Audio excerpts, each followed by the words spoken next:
When we talk about the regulation of special land types, there's a few things to keep in mind. First, flood insurance. Flood insurance is separate from homeowners insurance or hazard insurance. And wetlands. Wetlands are areas subject to federal, state, and local controls because they are susceptible to flooding. These controls include environmental protection and zoning that ensures for their preservation. Environmental hazards. We're going to switch gears and talk about environmental hazards now. Environmental hazards are regulated by the EPA, Environmental Protection Agency, and all known environmental issues may impact value. Environmental issues must be disclosed by a seller and the broker or salesperson. Types of environmental hazards could be lead-based paint. That would be an environmental hazard. Lead-based paint was legal and could be used in housing built prior to 1978. So, lead-based paint or property that is built prior to 1978 requires a disclosure of known lead-based paint hazards to potential buyers and renters. In other words, if a property was built prior to 1978, the seller needs to disclose to the buyer of the potential presence of lead-based paint. Also, with property built prior to 1978, sellers and landlords must give the buyers or the tenants a copy of the EPA pamphlet, Protect Your Family from Lead in Your Home, before accepting an offer to buy or rent. Buyers have a 10-day opportunity to have the home tested after receiving the disclosure, and they may waive their right to have a lead-based paint inspection. The seller is not required to do a lead inspection or lead removal. They are only required to disclose the locations of any known lead-based paint. Regarding broker responsibility, brokers and salespeople are responsible for making sure the disclosures are made. Another environmental hazard would be asbestos. Asbestos is a mineral used in building materials that can cause respiratory disease, the worst of which is mesothelioma. Asbestos becomes a health hazard when it breaks down into microscopic fibers and becomes friable and inhaled. Asbestos was banned for use in installation as of 1978. There are a few ways we can deal with asbestos. In buildings that are being demolished or renovated, abatement of the asbestos is often required, and it needs to be done by a licensed professional.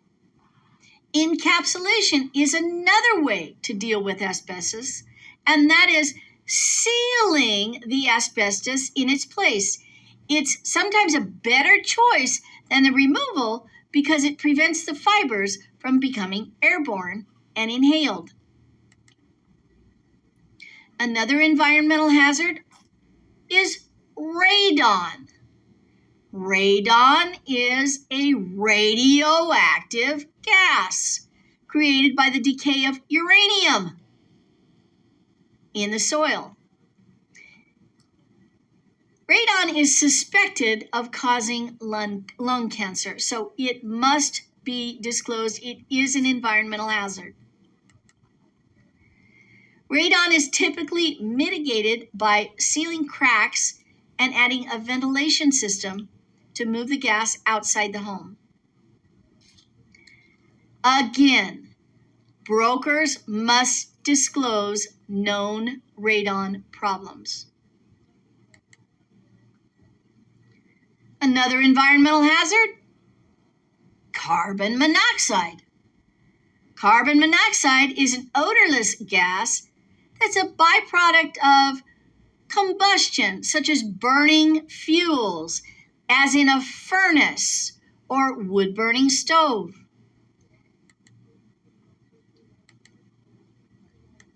Mold is another environmental hazard, and your state might have disclosure laws about mold. Not all molds are hazardous. Mold is present in the air, and molds require moisture to grow. If a home has a mold problem, it has an excess moisture problem.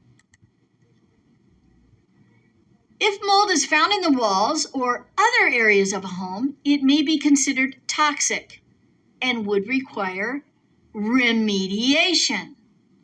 Mold remediation must be performed per EPA standards and state regulations.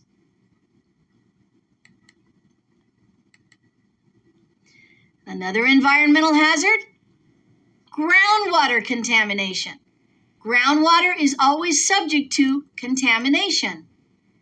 The Federal Safe Drinking Water Act of 1974 regulates public drinking water supply. Underground storage tanks might be a culprit for contaminating groundwater.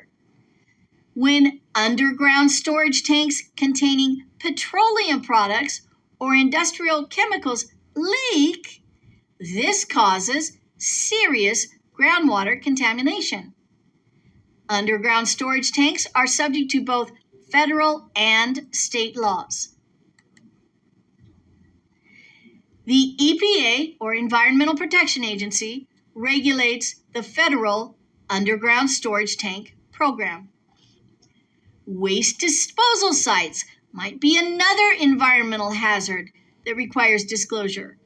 Waste disposal sites can be excavated property or can be a previously mined property. Certain requirements for waste disposal sites. Any waste disposal site must be lined to prevent seepage into the soil.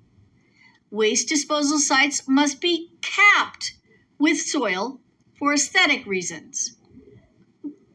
Waste disposal sites must be vented to release gases created by decomposing waste.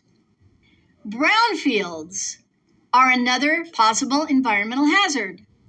A brownfield is a polluted industrial site due to the presence of hazardous substances or contaminants. Federal legislation originated in 2002 shields innocent developers from liability for brownfield sites. And a buyer's liability for a brownfield site is limited by law. Disclosure of environmental hazards is super important. States require sellers to disclose all known material facts, and those include environmental issues affecting a property with 1 to 4 dwelling units.